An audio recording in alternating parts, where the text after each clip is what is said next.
Este es el civil, tronco, y tienen No, cuatro. este no es el civil. Ah, El civil es el enfrente. Este ya sabes que es de 1884, se empieza con epidemias, como control, ¿sabes? Porque estaban los sacramentales, que era el de San Justo, el de los ingleses y tal. ah.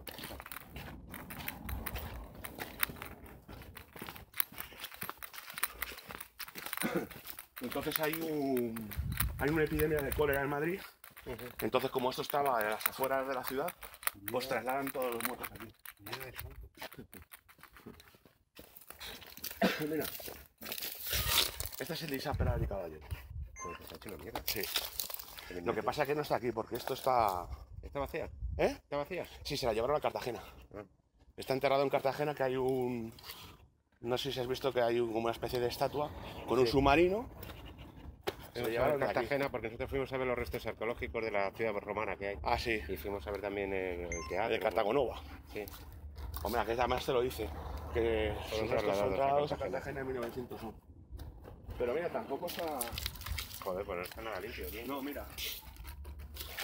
Incluso hasta los familiares y tal. La última es de 1999. Que es relativamente hace poco. Sí. Pero no tienen, tío, que no lo limpian, ¿eh? Joder, tú fíjate cómo está de levantado. Madre mía, cómo está, tío. Súper mal cuidado, tío. ¿No pasa? ¿La peña no viene aquí? Pues no debe ser, la familia puede pasar, tío. Luego más para allá, pues luego si vas para allá, que tienes el de Benito Pérez Galdós, Vamos a verlo, ¿no? sí, está por ahí. Porque si no, no es fácil de hacer. Y luego el otro es un poco más antiguo, que es de 1888. Sí. Es que para la gente que no está bautizada, para aquellos, se llamaban el cementerio, en vez del cementerio civil, le llamaban el cementerio heterodoxo. Evangélicos es lo Sí, que se porque suicida. está, había de todo. Hay muchas estrellas de David, recuerdo yo. Sí, pero eso está cerrado, ese suele estar cerrado. Sí. Por el rollo de que venían los nazis y destrozaban la... Entonces es posible que esté abierto, pero después de no abrir la puerta.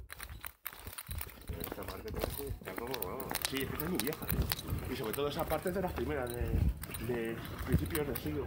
No, del final del siglo XIX y principios del siglo XX. Pues Claro. vamos a vistazo, así por curiosidad, no pasa nada. Hay algunas aparte son de niños, pero... 1911, tío. 1911. Pero es que eso es la cruz, que ha crecido a lo largo, mira. Eso es que las raíces... Porque mira, ¿no ves la cruz? Mira, las raíces han comido la cruz. Ese 30 metros. Seguro que era para el escudo del Madrid Club de Fútbol. Antes de Real Madrid, estaba enterrado en la llanta. Y se quieren llevar La sepultura. la sepultura, trata de denunciar partido.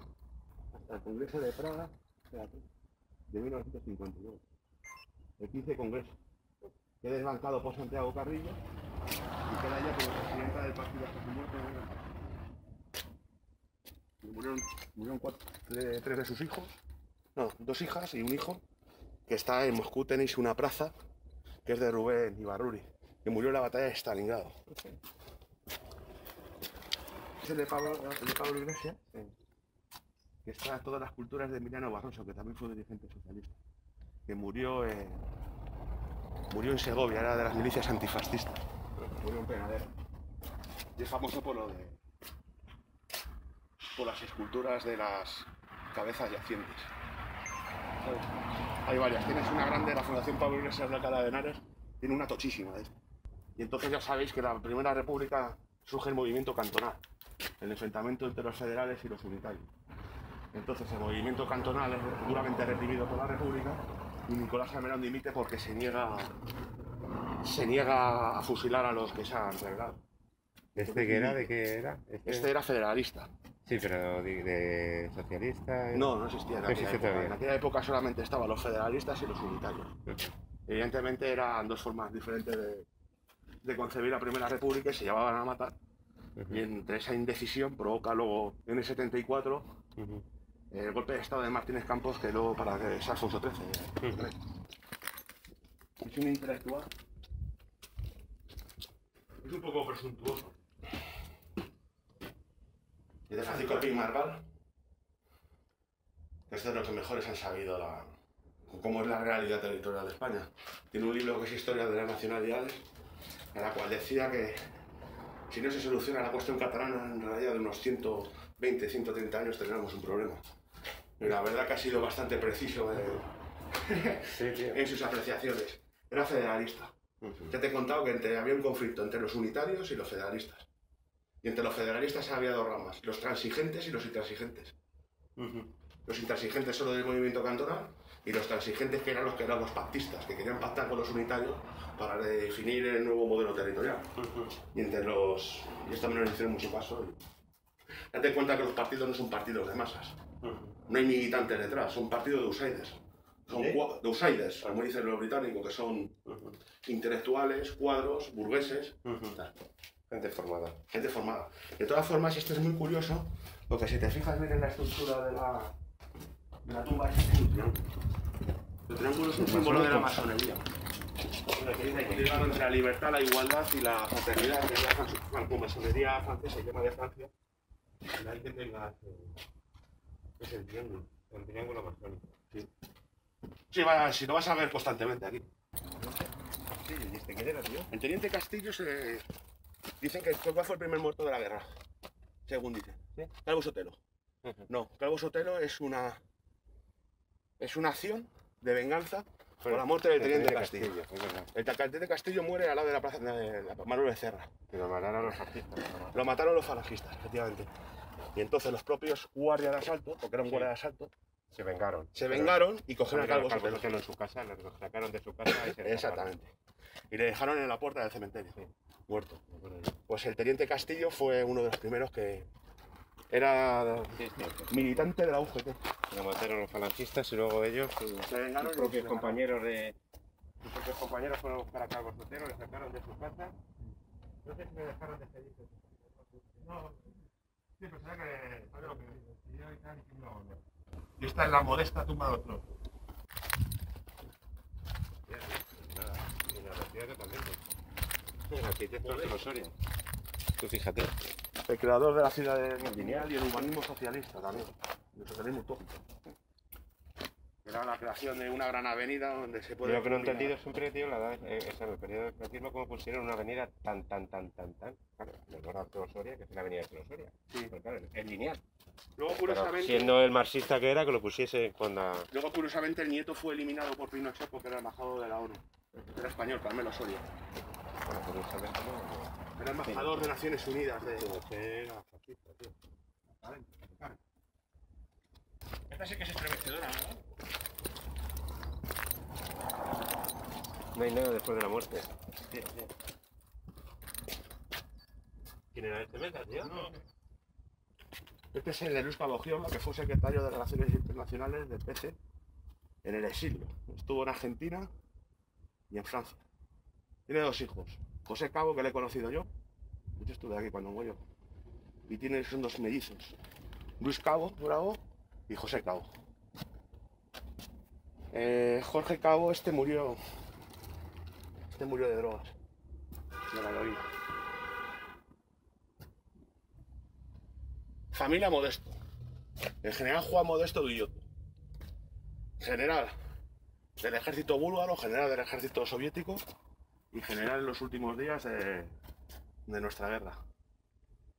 Murió en 1969 en Praga. Luego sus restos en democracia se trasladaron aquí. Fundó lo que es el quinto regimiento, en las milicias antifascistas obreras y campesinas que se establecieron en el comienzo de la guerra en el colegio de los salesianos de Atocha. Es donde se forma ahí el quinto regimiento, que será la génesis del Ejército Popular Republicano de 1937. Modesto era un tío que había sido regular. Era comunista, pero había sido regular y tenía experiencia en las armas. Es una persona muy valorada, más fuera que aquí. Y además acompaña a las tropas soviéticas en la entrada de Bulgaria. Acaba siendo desplazado por Carrillo y en los años 60 lo recupera para que haga un libro que se llama Yo fui del quinto regimiento. Pero Díaz Moliner, ¿no la del diccionario? No, no, este hombre era un folleto. Era un hombre bastante atractivo y tal, y todo lo que se movía. Sí, amigo personal de Alberti. Pero fíjate, general de 3 ejércitos, ¿eh? Ah, y del Yugoslavo. Eso sí es rarísimo, ¿eh? Presidente del Senado, ¿eh? Es Federico de Carvajal y Carlos de la República. Marcelino Camacho, tío. Tenéis aquí a Marcelino Camacho. Un clásico, tío. Murió el año pasado. Bueno, fíjate, pensé que no el año pasado, murió hace 2 años, Josefina. Nació en Orán. Bueno, nació en Orán, no. Nació aquí en España, pero luego estuvo en sitio en Orán. Luego pasa a España y trabaja en la PECIS y funda las comisiones obreras. Esto es Ramón García Sanz. Mirad la fecha. 27 de septiembre de 1975. Luego está también en la otra. Este es del PCML, fue de los últimos fusiladores del franquismo. Eran militantes del FRAP, que se ha puesto ahora de moda por el padre de Pablo Iglesias. El Partido Comunista de España es una escisión de marxista y leninista, todavía existe. Son 4, pero bueno. Bueno, como el PC también. Y este es el marxista-leninista, es una escisión de los años 60, que luego es apoyada por Albania. Albania era un parias dentro del movimiento comunista internacional y Enver Hoxha, que era el presidente, ampara a esta gente. El FRA fue fundado por Arthur Miller y Álvarez del Valle. Era una casa de París. Arthur Miller, que fue el marido de... El Marilyn Monroe, efectivamente, en París. Se funda en su casa. Era escritor. El FRAP tuvo muchas... El PCML tuvo muchas ramificaciones. Tuvo una que la más famosa, que era la Unidad Popular de Artistas, en la que estuvo Pachi Andión, estuvo Amparo Muñoz y Rocío Dúrcal. Y también Aute. Sí, bueno, Aute del PCML. Rocío Dúrcal estuvo en la cárcel 3 o 4 meses. Que cuando te acuerdas esto de corazón que dijo Junior que le quitó de la política porque estaba ella muy... Y era el PCML. Y era el FRAP. Cuando matan a 3 de ETA y a 4 de FRAP. PML, marxista-leninista. Marxista-leninista. El FRAP luego se disuelve en el año 78. Se dedicaba más o menos a hacer atracos, tenían muy mala organización. ¿Y esto, tío, qué pinta aquí?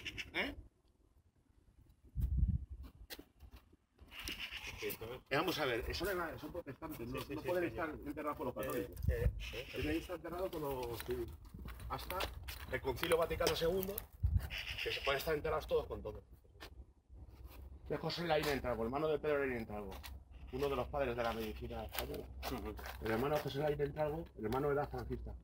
Este era militante del PC y se exilia en la Unión Soviética. Y traductor de obras en ruso. Fue profesor. Parece que estaba en Ucrania y justo cuando entran las tropas nazis, él fue el encargado de los niños de la guerra. Él junto a su mujer se llevaron estaban a la huida mientras estaban las tropas nazis entrando. Luego José Laín Entralgo en los años 60 se pone malo y Pedro Laín, que era un tío que había sido de régimen y tal, aunque ya se estaba cabrando, logra negociar con el gobierno franquista para que José Laín Entralgo quiera morir. Porque José Laín Entralgo lo que quiere morir en España. Quiere morir en España. Se le hace un salvoconducto, pero no se cumple Le meten en la cárcel. No se le cumple. Uno, como está enfermo, arresto domiciliario, lo cual le impide llevar el tratamiento y muere en el año 71. ¿Sabéis la historia de Julián Grimau? Julián Grimau muere fusilado en 1963, después de una campaña internacional en la cual el mismo Papa pide que se le indulte. No se le hace ningún tipo de caso. Julián Grimau le manda a Carrillo a Madrid para que negocie con monárquicos y don juanistas, donde se está fraguando la política de reconciliación. En la plaza Manuel Becerra, que sale a la plaza de Roma, va a coger un tranvía y es detenido. Se le lleva a la Dirección General de Seguridad. ¿Dónde está? Se le intenta en la Puerta del Sol. ¿Dónde está la Comunidad de Madrid? El reloj. Sí. Le cogen desde la 3ª planta y le tiran por la ventana. Se rompen las muñecas y tal, sufre todo tipo de torturas. Y entonces hay una campaña internacional de tal manera que incluso los inmigrantes españoles me parece que eran no me acuerdo qué ciudad, me parece que Ginebra, queman la sede del consulado español. Entran en la sede consular y lo queman. Entonces hay una campaña internacional. Manuel Fraga empieza a hacer una serie de difamaciones de este tío, porque durante la guerra había sido policía y había sido de los servicios de inteligencia militar de la República, pero era un hombre bastante conciliador, porque además es que era un tío que estaba aquí en España bajo otra identidad, porque era un hombre que tenía bastantes agallas. con el sistema de pasos que tenía el partido entre Francia y España, pues entraba y salía con bastante audacia. Y entonces, pues nada, pues le matan en 1963 en un juicio sumarísimo sin un tipo de garantías. Y se creyó hasta el último momento que se podía haber... Juicios sumarísimos. Podía haber- Vaya historia, tío. se podía haber salvado. Hacen un homenaje en la asociación ya no sé si existirá porque son más viejos, claro, le están muriendo todos. Es la aviador Yuri Gagarin. La asociación de aviadores republicanos hacen un homenaje a ese señor. Qué curioso, mire. Julián Besteiro y ese Delgado Caballero. No había dos personas que se podían odiar más en el mundo. Y han caído juntos, se han enterrado bien cerquita. Delgado Caballero, llamado Lenin en español. Presidente de la República. Fue presidente de la República en 1937, presidente de la Unión General de Trabajadores, fue ministro de Trabajo y un tipo bastante peculiar, porque fue un tío que al principio fue posibilista, porque cuando en la época de Miguel Primo de Rivera negocia todos los convenios y la ley de mutuas con el gobierno de Miguel Primo de Rivera. Luego, en la época de la Segunda República, va adquiriendo posiciones más de confrontación. Esa es la mujer. Entiendo que este tío murió antes Sí. de empezar la guerra. Y entonces Lalo Caballero, ¿Dónde Oh. murió este, tío? cuando termina la guerra, es detenido por la Gestapo. ¿En dónde? ¿Eh? ¿En dónde? Parece que, no sé si será en Burdeos. Es detenido por la Gestapo. El gobierno español, el gobierno franquista, pide la extradición, se la deniegan. Se le pone arresto domiciliario. Y él intenta de alguna forma, pues bueno, cuando van a pillarle, se queda, él se podía haber ido, pero su hija está en Francia. Y su hija está enferma y está embarazada. Y no se quiere ir. No se quiere ir. Y entonces al final acaba en un campo de concentración no sé si en Dachau también. No me acuerdo, sí. Acaba en un campo de concentración, sobrevive. Pero luego le amputan una pierna y al poco año luego fallece. Y aquí tenemos a Julián Besteiro. Sí, pero murió después de la Segunda Guerra Mundial. Sí. Es una llama bastante mayor. Julián Besteiro es una persona muy controvertida. Era de UGT, tío. Sí, también era de la UGT. También fue presidente de la UGT y luego fue Lado Caballero. Julián Besteiro era un posibilista. Es lo que podríamos decir de la rama más socialdemócrata durante la República. No es un hombre que hizo, fue concejal del Ayuntamiento de Madrid. En el 40, Sí. nada más terminó la guerra. Sí, pone Carmona, deberían poner prisión de Carmona. Y Julián Besteiro, si sabéis después, antes de abril, durante los meses de marzo, hay un golpe de Estado dentro del golpe de Estado. Hay militares, profesionales y algunos sectores de la CNT y de la UGT, entre ellos Julián Besteiro, que hacen un golpe de Estado desautorizando a Negrín para hacer una negociación de la paz honrada con las tropas franquistas. Y de repente ese golpe de Estado se detienen a muchos comunistas, se detienen a socialistas, se detienen los propios republicanos. Sí. Y entonces este hombre se pensaba que haciendo eso, en el golpe de Casado, iba a tener más indulgencia Franco, pero Franco no le hace absolutamente nada caso. Julián Besteiro se da cuenta de la maniobra y en vez de irse, se queda en el Ministerio de la Gobernación, entran a las tropas franquistas, le detienen y le mandan a Carmona. Entre la gente luego en su juicio, sí es verdad que Pero entran cuando Madrid es entregada. Madrid es entregada, claro, lo entregan los propios republicanos. Claro. No, los propios casadistas, que eran los que habían hecho el golpe contra Casado. Es un tipo que vivía se ha demostrado de que vivió en lo grande en el Reino Unido. Me parece que luego estuvo en el consejo directivo de la BBC, en una casa muy grande, lo que quiere decir que estaba trabajando para los servicios secretos británicos. Sí, Julián Besteiro luego no sé quién dijo, una nieta o algo, y hace poco que era un hombre que ya tenía Alzheimer.